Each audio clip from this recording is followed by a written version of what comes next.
Ang St. Philomena po is, unang-una, ang tinuturo po nila is nakafocus po sila sa values po ng bawat students.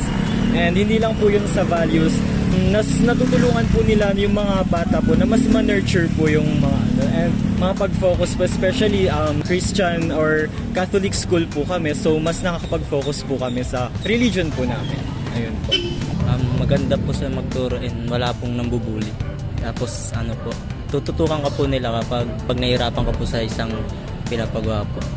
Maganda siya kasi tuwing last week of the month merong mga events, tapos if you're Catholic meron din silang misa kagaya niya na talagang ino-honor yung mga saints. Then yung mga teachers kasi na naka-assign sa amin is talagang magaling silang magturo, then hindi nila pinapabayaan yung mga students. Talagang nakafocus sila ganun sa students na hindi gaano nakakasabay.